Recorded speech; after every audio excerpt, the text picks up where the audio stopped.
Welcome to Uncontained, episode 135. I'm your host, Aaron Static Render, and I'm happy to have Razteria back on the show today. You may know her as Renee Asteria. She's the owner and producer at Asteria Records, and she has a lot of music going on. She recently got back from a 6-month trip. To South America, and that's where she was actually the last time I talked to her. Now she's back at her studio way up in the hills somewhere in Northern California, and don't even try to get there. You'll get lost and probably eaten by mountain lions on the way there. Luckily I survived, but it was a really cool conversation. We cover a lot, along with the necessity of having to do something a little commercial to be able to finance the art part of it, what you want to do. So that's all coming up. I also do have a track for you off of one of her new releases. I do have a track for you from Razteria, and it is called To Immortal Eyes. To Immortalize. There's a little play on words there, but check it out. It'll be in the show notes. And real quick, before we jump into this track here, I do want to let everybody know I have been doing some Instagram Live interviews. First one is with rapper Hells Yeah, and then just recorded one with comedian Cody Woods a few days ago. Those episodes are coming up in a few weeks. Suggest a question if you have one. Cool. I'd like to try to get you guys involved in the interviews a little bit more. So I won't keep you waiting any longer. Here is a track by Razteria, To Immortal Eyes, To Immortalize. I wanna sit in the sun and write a song for you. I know you may not like it, but it's for you. You're my muse. You're my muse. Alright, anything I choose. I wanna sit in the song I write, immerse myself in you. You're always out of my reach, will never be true. I have nothing to lose.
How are you doing today, Razteria? I'm doing really well. It's really great to be back on your show. Yeah, and unlike last time, we're actually doing this in person. Last time you were in a whole different hemisphere of the planet. Right. I thought it was Brazil or something, but you corrected me on that Bolivia. earlier. Yeah, Bolivia. And I said they both start with a B. B. Yes. And then you're like, they share a border too. I'm like, even better, even better. So it's good to have you here and in person. Now that you're back in the States, it's been probably over a year since I've talked to you last. What have you been up to? Like, what's new with you? Sure. Well, I guess since we spoke last, so I was in Bolivia and I was actually just finishing up a 6-month production tour that I did. And I was in Bolivia, Argentina, and Colombia, where I worked with local artists and released last September a compilation of these compilations called Cruzando Corazones.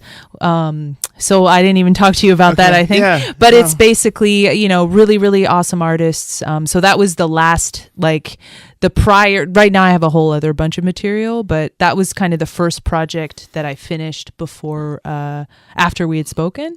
And then moved on from there. At the beginning of this year, I attended Create Music Academy down in LA, which is a school that's on Westlake Studios' same campus, which is this renowned studio where, Michael Jackson recorded Thriller. That's like the biggest thing there. And a little with claim the to engineer. fame, yeah. So the one of the engineers of that studio started this project, this program where he basically created curriculums covering the production process from A to Z, from the inception of the song, so composition, all the way through to mastering.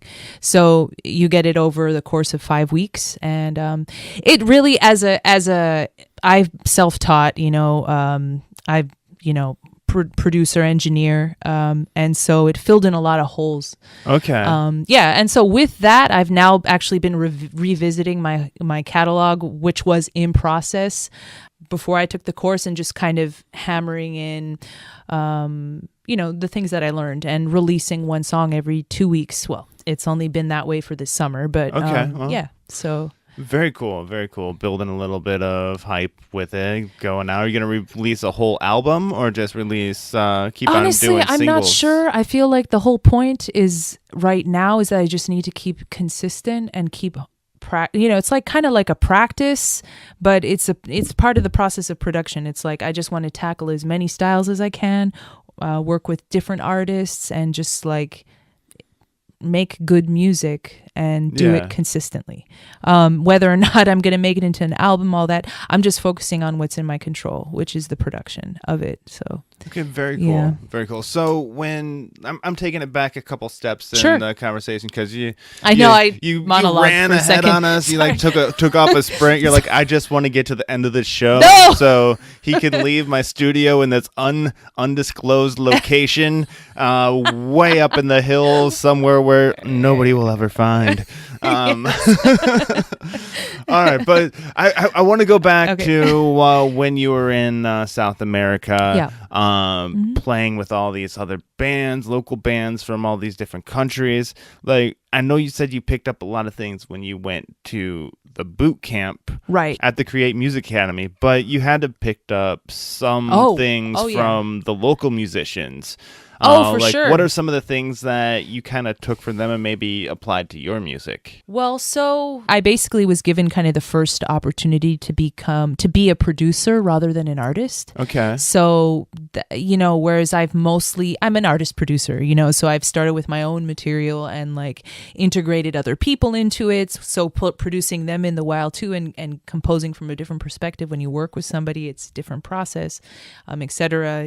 So there were various kind of degrees of that, of like artist producer relationship, where like I worked with a young rapper who has, I really helped him produce his first song, so that's where I'm more in the backseat as a producer and trying to bring his talent out, give as much as I can, to that process. And then to me just participating in another group called Surativa Parlante. So the rapper's name is Eddie. Okay. And he's based in Bolivia, and I met him through Enseñarte, which is an organization, an NGO that helps originally helped street kids get access to the arts. Okay. Very cool. Circus and music. So anyway, but I met him through that program, which has now gotten bigger.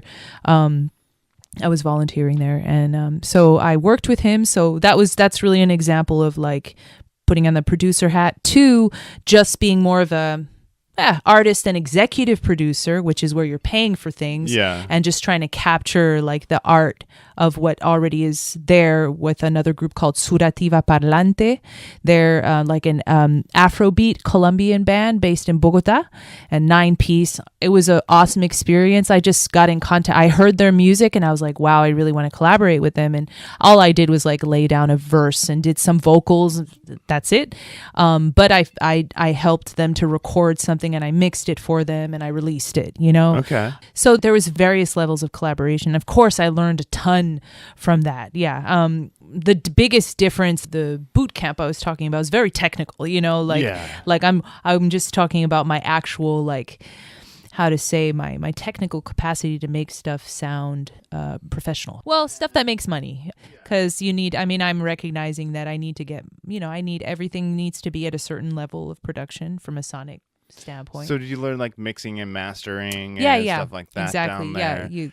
They everything from, as I said, like composition, so to the the arranging of it, orchestration of it, and then mixing, and finally mastering. But I can't say that the mastering process, I'm gonna let a master do the mastering. Fair enough. So like, do they specialize in, say, boot camps, or do they have like an elongated program too? No, they've only been around 3 years.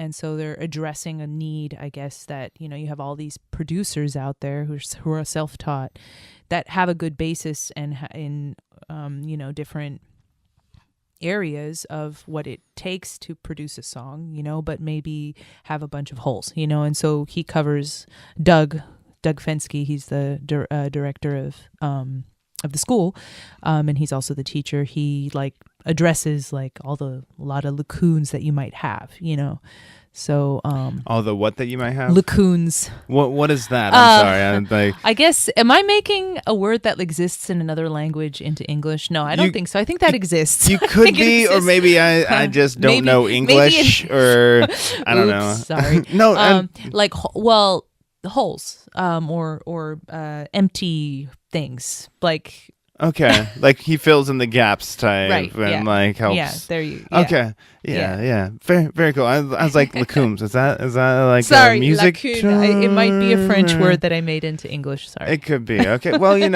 how many languages do you know? 3, just 3. 3. Yeah, Only 3. Only 3. Yeah. All right. No. I know English and Pig Latin, and that is about it. I know words, certain words of different languages. Like you can say hi and thank you and stuff in a few languages, and then I can tell when people are talking trash about me in Spanish, and that's about that's the extent. I need to learn a little bit more, open my mind. I know English is the only language out there that anybody needs to know. So why learn anything else, right? I don't know. No, actually, I want to learn more languages. I feel like every language, you actually, if you're able to speak it, you actually are able to express another side of yourself. Like, it's to that point where the emotion is embedded into the language, into the articulation, to the words, the expressions, just the history behind anything. Like, I feel like I'm a different piece of myself when I speak Spanish or when I speak French. Yeah, it's crazy. Like a completely different personality? No, it's not like a different personality. It's more the reflection of the same, but with maybe just a different energy, Okay. It's like, because when you think about it, a language is musical. Right? So when you hear somebody talking a certain language, it might give you a different emotion of it. And so if you think about, even if you're saying practically the same thing in literal sense, like you might get different impression or different energy from it. I don't mean to sound all like energy. It's okay. But I actually no. I very much believe in You the can power get of woo woo energy. if you want. But that's I have the impression of that with my personal experience with.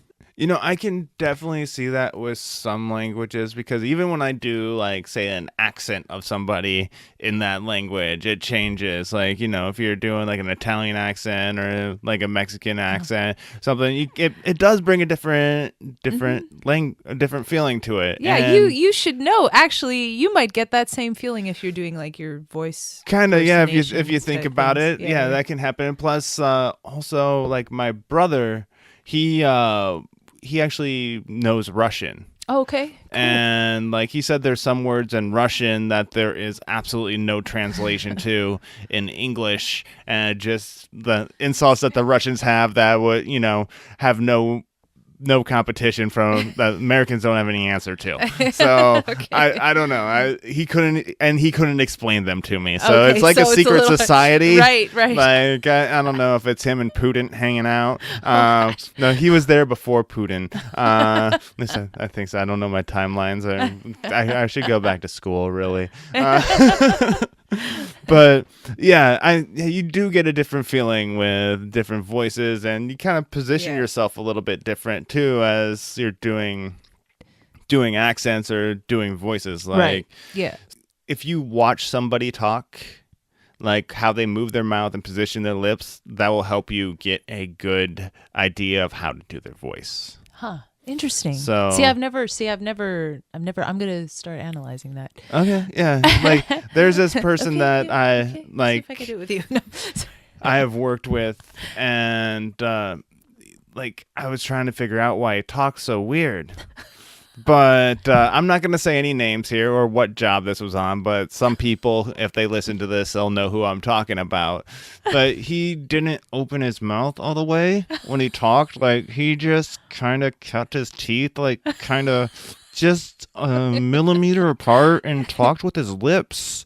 And, like, he'd be like, oh, yeah, I need... So it's kind of like a bad ventriloquist. But... I don't know. It almost was a mix of somebody with lockjaw, and I don't know if you've seen Office Space with the boss there. Like, that'd be great. Like, if somebody like wired his mouth shut, you'd have his voice. So once I figured it out, I like started doing it, and it was hard to. I was like, I better watch where I do this. So I do it on my podcast, Nobody can see you. But yeah, I kind of got like getting totally off track here. Like, I went to the dentist, and then I thought about him going to the dentist. It's like, he's at the dentist. The dentist's like, all right, open up and say ah. He's like, oh. And they're like, no, I need you to open your mouth. They're like, I am opening my mouth. They're like, no, you're just moving your lips. You need to actually open your mouth. And yeah, it's Poor guy. Yeah, I didn't say it was a guy. Oh, maybe poor I girl. did. Maybe I did. But maybe it is a guy. I don't know. I just want to confuse people right now. It's a guy. But yeah, enough about my voices and mimicking people. We were on the topic of languages. We were on the topic of language. But it's very similar to and your like if you do like voices. De Niro, you almost have to talk with like almost a frown on your face. I got nipples, Greg, can you milk me? And it's like, it may not be the perfect De Niro, but it kind of gets the essence of it, But yeah, I don't know. Does it being obviously it has to bring a different feel to a song too when you're singing in Spanish or Hungarian or whatever French, right? French, You're gonna yeah, French. All right. French. I thought But Hungarian. I've sang in other languages too. And it always is different. Like, it's a different feeling when you're singing in that language. So you've sang in languages you don't know. Mm-hmm. How do you do that? It's musical. Like I'm telling you, like, so the one that's most distanced from, I guess, from any of the languages I speak that I've sang in is Farsi. And I just love it. I love the way it sounds. It's beautiful. I don't know. And like, it's like, it actually makes it easier to actually pronounce something when you sing it. Okay. And like, if you've ever heard, if you've ever paid attention, they're like, and same goes for me. Like when you sing in a language, you actually lose the accent or most of it. Yes. So it's quite interesting. I wonder if anybody out there has actually studied this, like hardcore academia studied this kind of thing. But I don't know. I actually noticed that when I was like a little kid, like Yeah. you'd hear somebody talking with like a British accent, then they go sing and it like sound like American to me. And it's like, they don't have an accent when they sing, but when they talk, or like, or they have a different one, or Yeah. they're able to change the character in your voice. Really, or you look so. at Ozzy Osbourne, he can't talk, but he can sing. So it's like, and then like he just I've never belts heard out him Crazy talk, Train. so- You never watched like the Osbournes on MTV back in the day? Oh, maybe. He's But like, I don't know. Sharon. I don't know, but yeah, singing you open up like your throat more. I'm not a good singer, so I'm not even gonna try right now. I'll leave that to you. I'll just stick with doing weird voices. All right, let's get this back towards you a little bit more. All right, enough with it was talking about. Actually, I do want to ask you something about the singing in different languages that you don't know. Do you know what you are saying when you are singing the song? I do, but not necessarily. Like, I don't necessarily pay attention to the meaning while I'm singing it, because what will happen is I'll get the general context of it. Like, I'll know about what I'm saying, but I won't be like in one language that I speak, like be able to, sing it with the emotion associated to the word logically. It's more like, it's, again, as I said, it's more musical. Like, I'll have more of a memory of like how something is supposed to feel, rather than knowing that like, oh, I'm saying love. Okay. Even though in the languages, you know what I mean? Like, it's like, amore. I mean, but I mean, what I guess I'm trying to say is like, it's more when I'm working in a language that I don't know. And even one that I do, it's like it's like the melody comes along with the emotion, which is associated to words. I don't know. It's okay. It's interesting. Like, the words almost don't matter. It's more like when you with the emotion that you're conveying with the voice and the melody and whatnot, and the energy that you're putting there. Okay, so along those lines, still, like, do you learn the lyrics first, or do you learn the concept of the song and what the song's feeling is first? The melody and the lyrics always come first. Yeah, for sure. Like, even without knowing what I'm saying, it's like, and then I would pay attention to what it, it's more. I definitely pay attention to the melody above all, and the rhythm of it. The rhythm is very important. How the words are articulated. Okay, yeah, the vocal cadence and stuff like that. Yeah. All right, very cool. So your new music, we'll get to that now. Yeah. Let's do that. Okay. Let's talk about your new music. Okay. You've gone back, filled in some gaps. Right. And some old songs that you learned how to do at the academy, or some of your newer songs that you had written before then, right? Right, exactly. So it's basically right now what I'm doing is I'm working on music that I had previously recorded in demo version, and actually thought that not even so much demo version, but recorded full on, like full instrumentation, everything, live drums, a bunch of different instruments, and basically going back to square one and taking that song and either rewriting it or reproducing it in the box. So building a beat essentially in Logic. By the box, what do you mean? In the computer. Okay. In the computer, and then adding the live elements that I've already recorded into it, and redoing the vocals and laying other instruments, but kind of more focused on kind of breaking it down to what the song really needs. Like, what I mean by like taking a step back, looking at, the composition, like musically, how it does it stand, do I have a good enough melody line to go with it? Lyrically, is it too much? Does it need more? Do I need to rewrite something? Structurally, the arrangement of it, like really honing back in on that. So taking the original ideas, which might have been improvisations, and challenging them, with this new, more structure to, I don't want to say fit in a box, because I want to make the music accessible to more people. Okay. And in the process, I also do need to make money, what's called syncable, because I need to be making money, so, and one of the main ways to make money for anybody is through sync licensing. So like you get into a series, or you get part of a soundtrack of something, or you get part of a, and you have to have a certain production level. And yeah, they look for a bunch of different things, but so you make a lot of your income through like TV shows and movie soundtracks? That's not yet, but okay. I have been placed, so I know it works, but the thing is, it's not something that it's like, oh, I made a song, okay, it's going to get licensed immediately. No, the way that it works is that you get so you work with different music supervisors, or you work with like a library for a network, TV network, and your music gets pre-cleared and put into the library and tagged and everything. And somebody might just one day use 30 seconds of it, and then 6 months later in your pro statement, performance rights organization statement, like I have ASCAP, okay, you'll get money.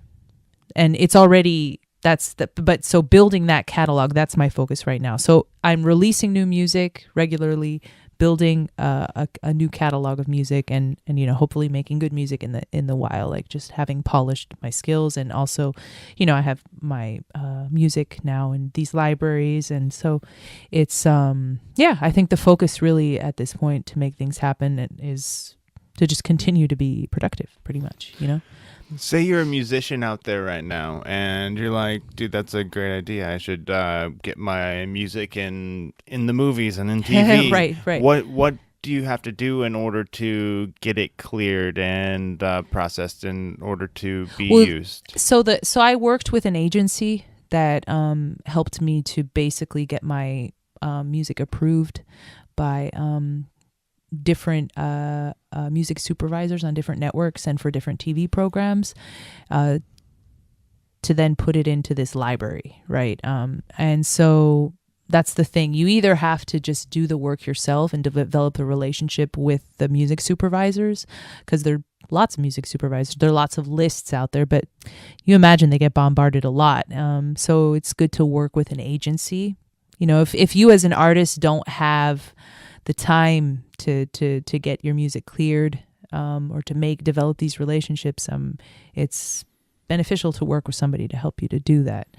And honestly, I was looking for an agency for a while, so it's been a few years. I've also pitched on my own, but you have to develop those relationships and be consistent with it. And as an artist, it's very hard to do that when your head is so focused in the actual art of it and the production of it. You kind of need to delegate that. So yeah, I can definitely relate to that as well from here. We were talking about this just a little bit earlier in a way, but like as an artist or like as a creative, you're a lot of times just focused on creating the music, the podcast, the product. I didn't want to quite just throw product out there because it doesn't sound as sexy. It doesn't sound as sexy as art. I mean, because I'd like to say but art, it is product. It is product. People consume it, listen to it. But you are stuck in the mind like me. I'm like, okay, I got to get a guest. I got to get an interview. I got to edit the show. I got to post it. I got to do the show art. Got to do this. And then on the other hand, I'm like, okay, but there's all this stuff over here I need to do. I need to promote it. I need to make connections. I need to go after bigger guests. I need to, do this, make my Instagram look pretty. All that stuff. Exactly. Same thing. It's pretty much the same thing. Yeah, very similar. It's very relatable on this side to the musician artist side. So I understand completely what you're saying, and it helped to have a team sometimes. So if you can get representation and work with an agency, that might help a lot. Yeah. All right. So I'm glad we covered that.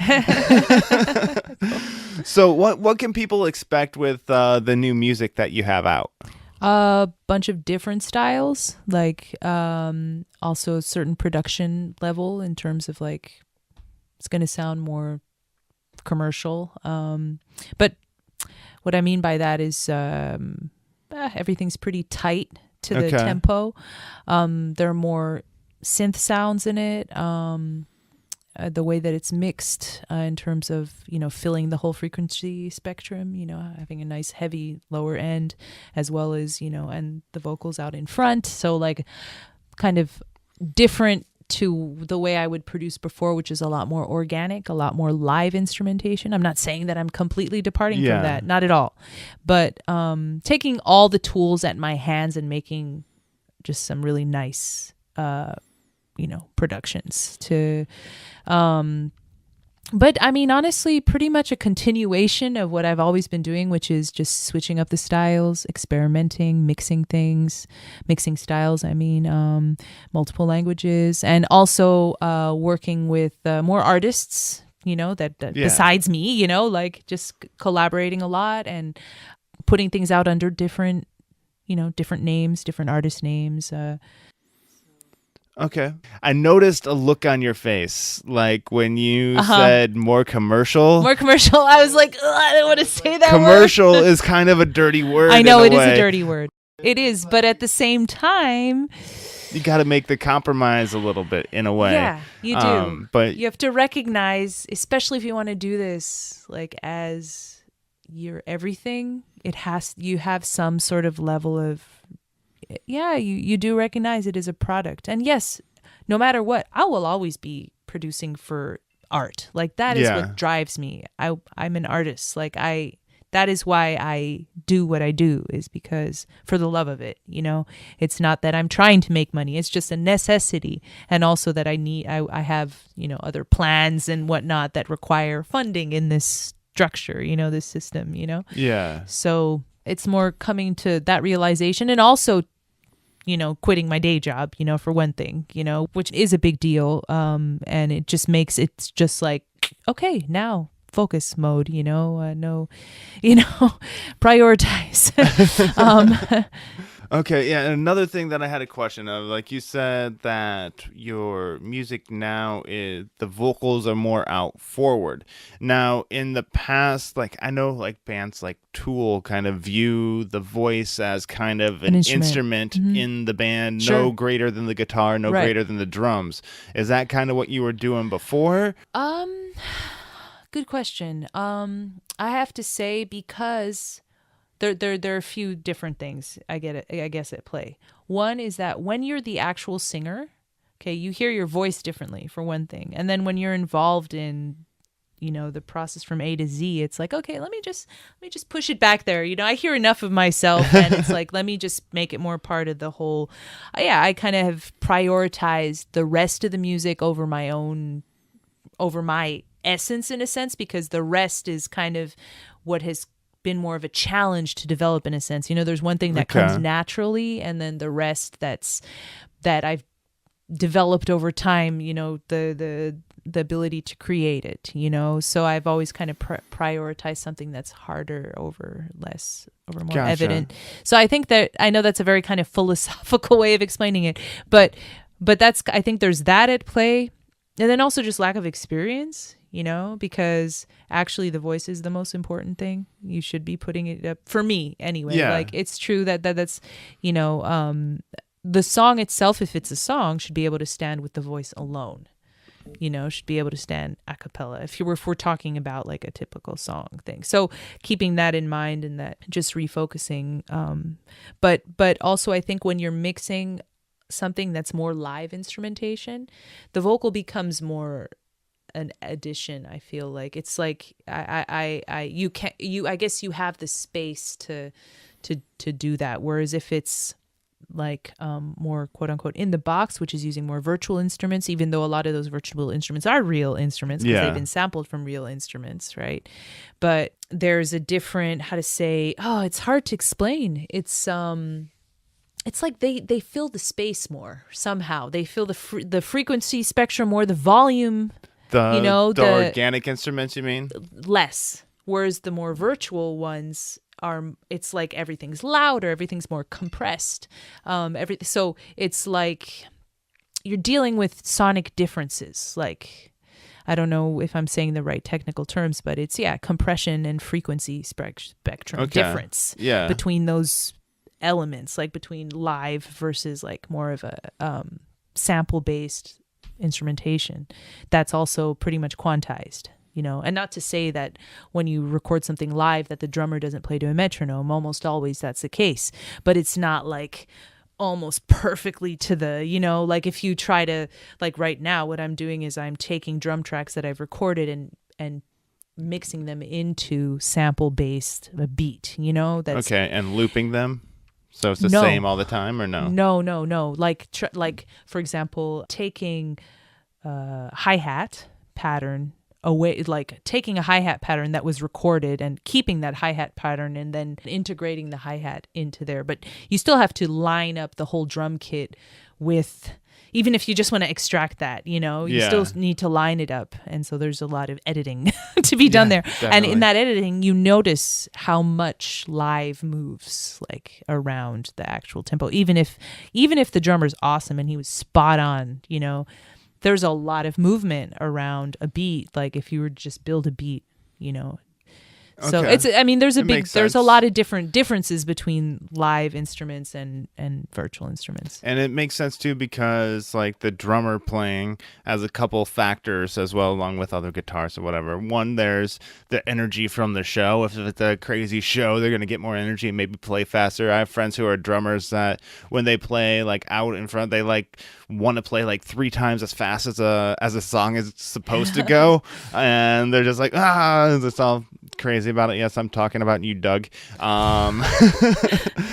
Then also, there's some that might get a little fatigued as they're playing a whole show too, and it might like slow down some. But that's just a couple factors. I'm sure there's plenty more. Yeah, but all of that affects what computers don't have that. Well, they do and they don't. You can actually program that into a computer. To like you can change what's called the velocity of the note that is say triggering a kick drum, and so the velocity they have different levels. Obviously, it's not like as fine as what a human foot would do, but you can vary the hardness is at which the the kick drum is being hit, for example. You can vary that, but it's not nearly on a gradient as much as a real person would be.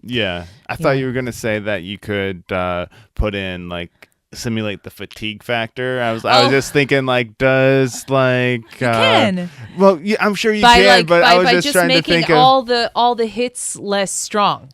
I was trying to think, do they have like a they might like they do a filter called like lazy drummer or like out of shape drummer? It wouldn't surprise me. As it just gets sloppier and like well, they have one that's like live. It's like live. I forget what it's called. It's live drums or something.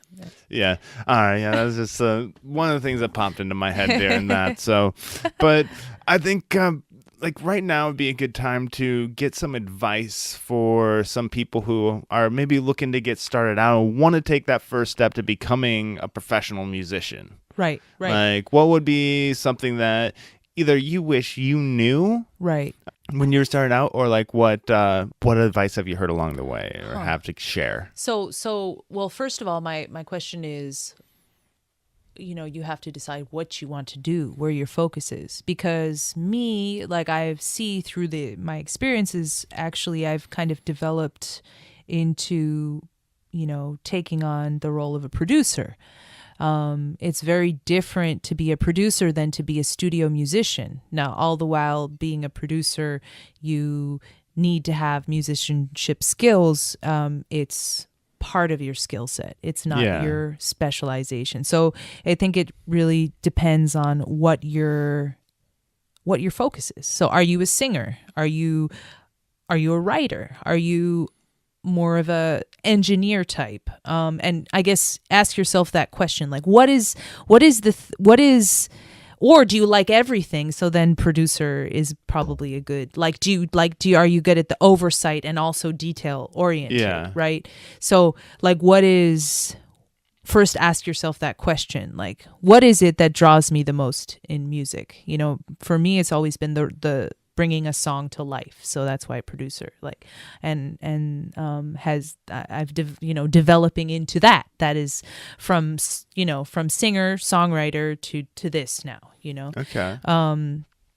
So ask yourself that question, I would say, as an advice. And then whatever that skill is, hone it. I mean, It's just work at it, just, and don't be so critical about yourself. Like, just like if, for example, if you do want to go into production, just keep producing. And like, you're going to write things that aren't as good. You're going to write really good things. Don't hold back, collaborate. Like, I wish I would have collaborated more, and I still want to collaborate more, but I've learned so much from the process of collaborating with people. Yeah. So I would say, first figure that out. Like, that would be all right. That's a good thing to figure out first, the direction that you want to go.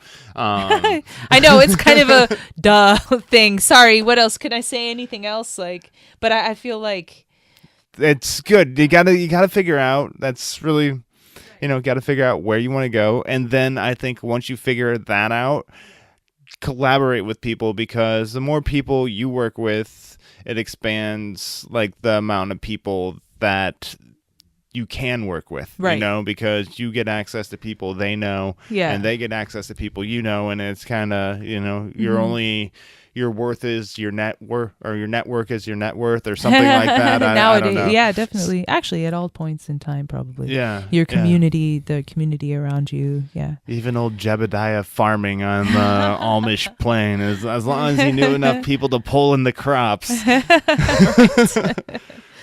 Yeah. I don't know where that came from. I'm sorry. I don't know any Jebediahs. It's a cool name. I don't know how I pulled that out of my head either, but Jebediah, there you are. If there's any Jebediahs listening, please let me know. Chances are you're not an Amish Jebediah, because you're listening to a podcast. But anyway, so that is actually really good advice. I appreciate that. Now, what are you doing in order to kind of promote yourself? So that's really one of the biggest things. Well, that's why I was like, oh, let me just, what am I doing to try to promote myself? I've actually come to the decision that I wasn't going to focus on promotion.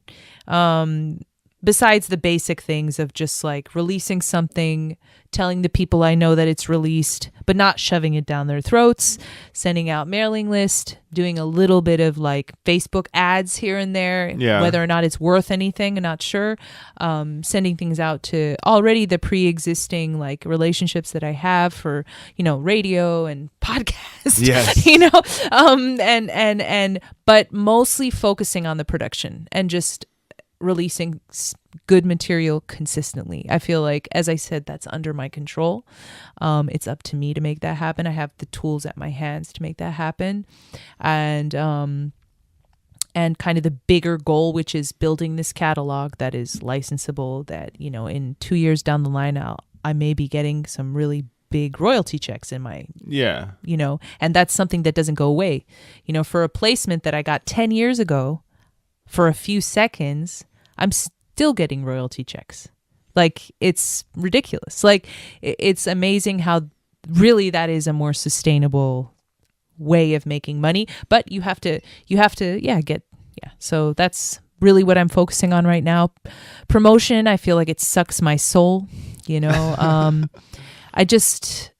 it hurts when you get either a non-response or a rejection. Obviously, I've been kind of numbed at this point. Yeah. Because I understand everybody has a life. I mean, whatever, but I can't possibly expect, every single person I know to be like, oh my God, he released something new. Oh, cool. No, the thing is to get on beyond that and to reach the people who, they really, really like, there's a lot of people in the world, Yeah. So kind of get beyond this point of relying on, we're saying your community is, yes, that's true, but then also you have to recognize that, if you're not finding what you need in your community, just think a little bit more bigger picture, not All let right. things hold you back. People, individuals, whatever, bad experiences, just kind of just keep on going. So you're kind of not focusing on promoting right Not so now. much. No. Are you having your agencies do promotion for you then? Is that kind of what you're doing? Or are you kind of No. like just focusing on putting stuff out? Yes, just putting stuff out consistently. I mean, the promotion though, I am doing the promotion, but it's more like it's not my focus. I'm doing the minimum. Okay. I'm doing the social network stuff, mailing list, press release stuff. One thing that I do want to do that is make lyric videos that I can just also push out, song by song, because I think that that's important. Few people are like, just drop whatever $300 that's going to cost you per song to make a lyric video.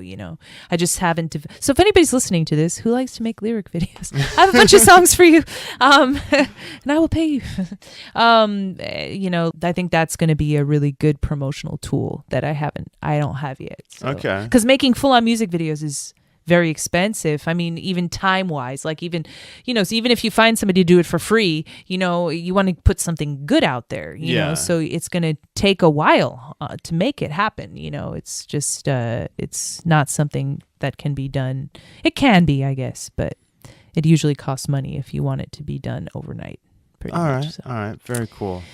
So, like, what would be like a highlight or two that you care to share? It doesn't have to be the highlight of. It doesn't have to be like the highlight of your career. I'm not asking for that one highlight. I'm just saying, like, say you're talking to somebody, like, oh, this was really cool. I gotta share this. Somebody cool.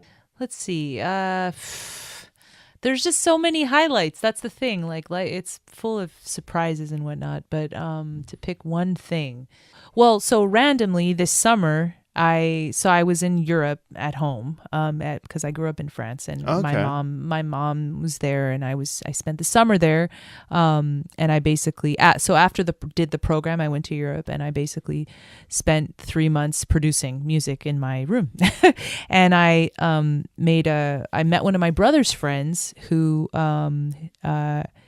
is really into music, artist and stuff, and we were able to throw together 3 songs, like integrating him to various, and he's part of actually 3 songs that I released, and that was really just an amazing synergy, because my goal was to just focus, and then boom, somebody comes into your life who you can collaborate with musically and also artistically. We also designed cover art for each. Cool. He's a calligrapher and graphic, and I do some graphic design too. So, and that was really awesome experience to have that happen. I mean, that's what I mean. It's like kind of just lucky enough to be able to have that space and time to allow things like that to happen, where you can just, because he's pretty new to I think he hadn't ever really been on a microphone, and then we're producing songs and I'm releasing them, so it's kind of like night and day, Yeah.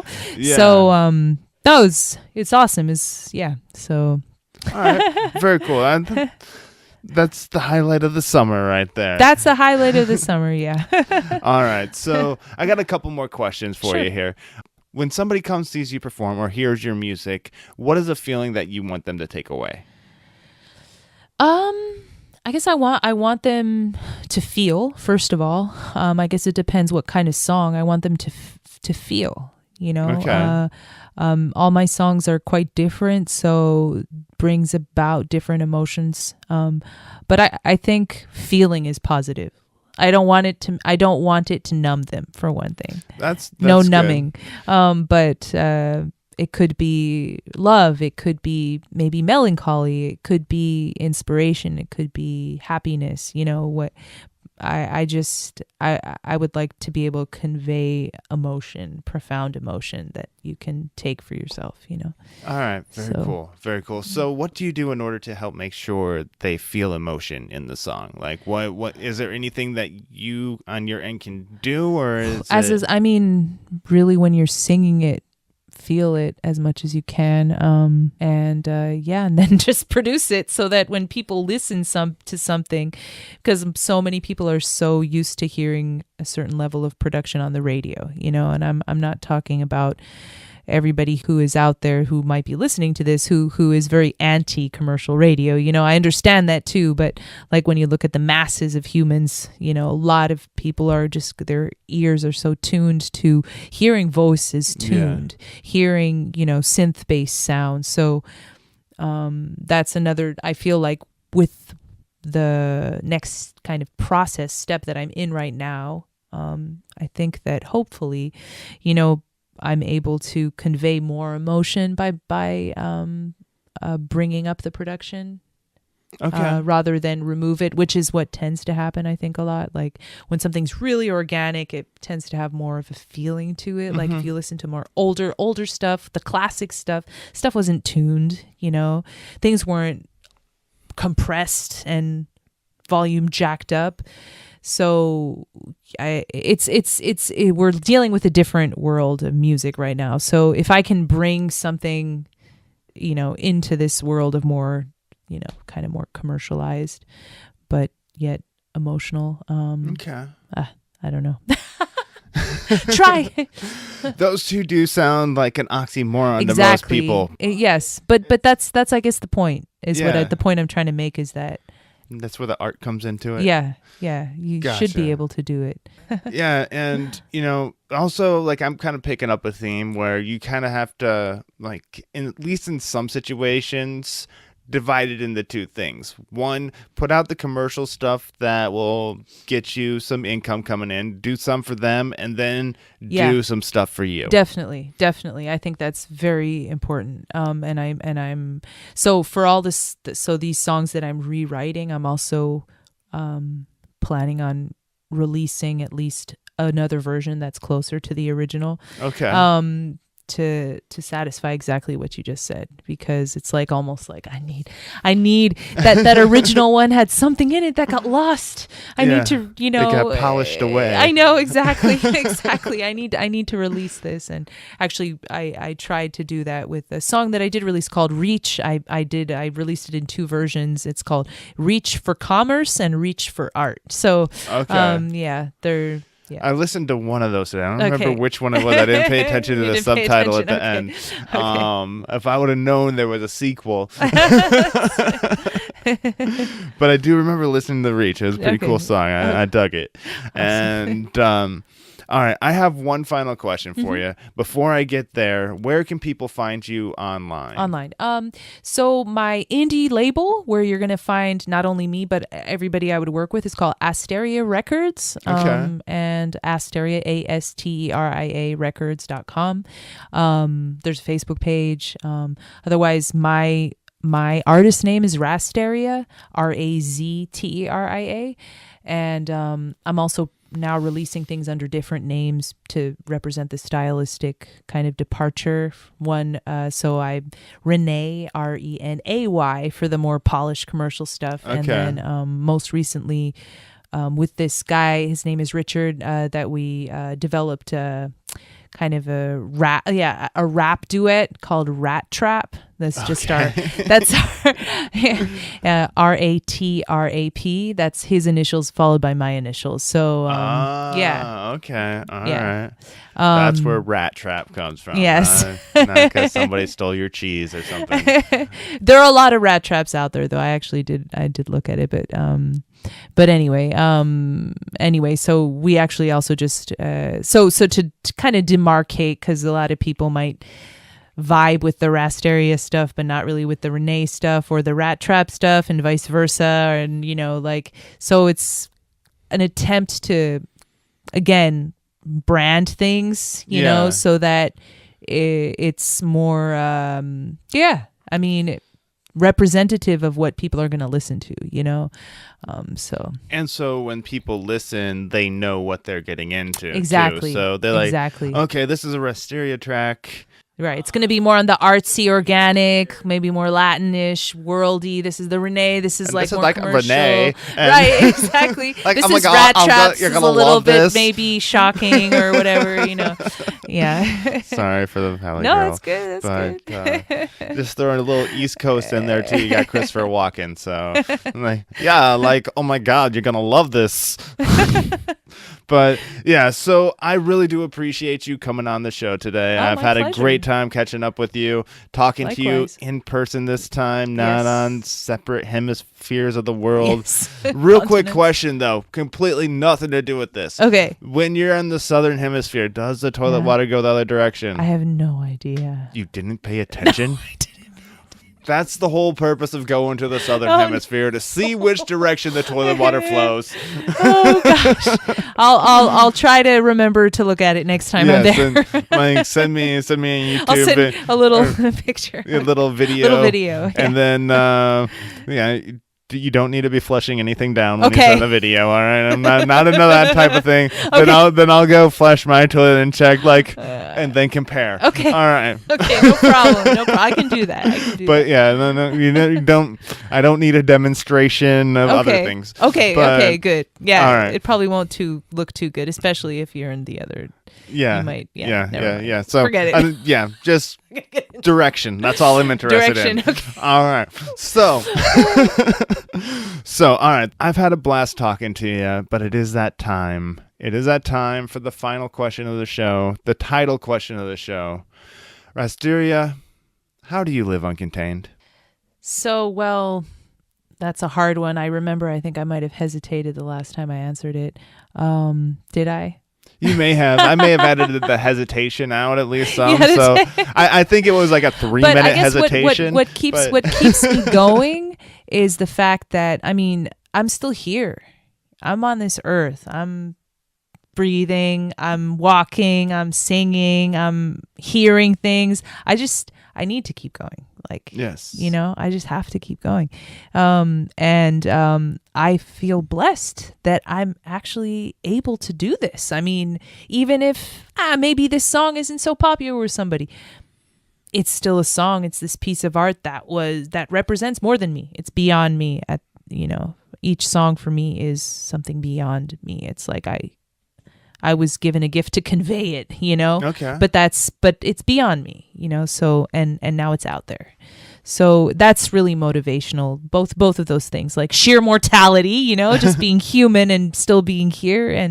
And then, this sense of purpose in a sense. And also, just learning, just taking a step back, taking perspective and trying again and again. And sacrifices. I would say the typical settling down, having a family.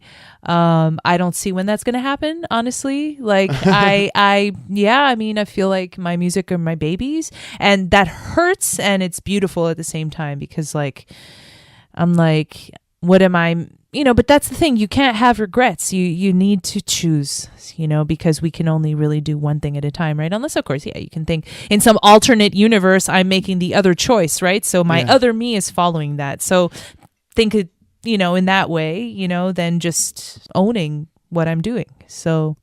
Yeah. So, sorry, I just had this idea pop into my head, but the jingle bells that's done with dogs barking. Okay. You could incorporate babies crying into your music. Okay. All right. So basically, just sample your baby's cry a bunch of times. I'm not saying you have to do jingle bells. Be creative with it. Just like, you could do like Beethoven with babies crying. Wah, wah, wah, wah, wah, wah, wah, wah. But yeah, I don't know. That's continue. I'm sorry. Interruptions. I'm terrible. Please continue. This is your part of the show. No, I mean, honestly, I feel like I wouldn't even call them sacrifices. I feel like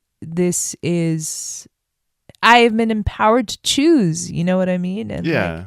and not everybody there may probably a lot of people out there who are probably, I wish I could do that. I mean, first of all, you can, but try, but I know there are a lot of people in different situations that because of life in general, Yeah. where they were born, which country they were born in. I mean, that's biggest determining factor. I mean, I'm blessed to be born, where I have been born, to be able to even become an artist, Yeah. And so I just, I keep that always constant present in my head, the privilege that I have, to keep going.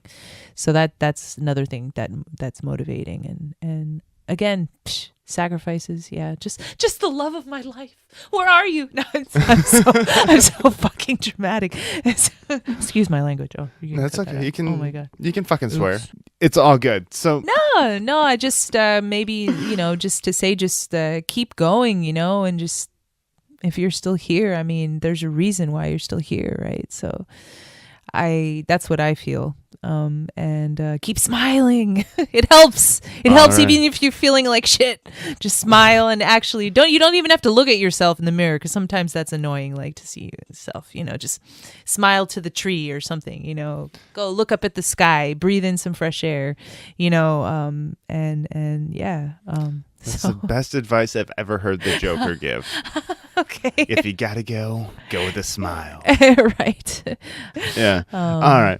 Just one final thing to do. Mm-hmm. Been a blast talking to you. It's time to sign off the show. Will you do me the honor of signing off the show tonight? Definitely, Aaron. So this is Razteria /Renee /Rat Trap /whatever, and and I live uncontained.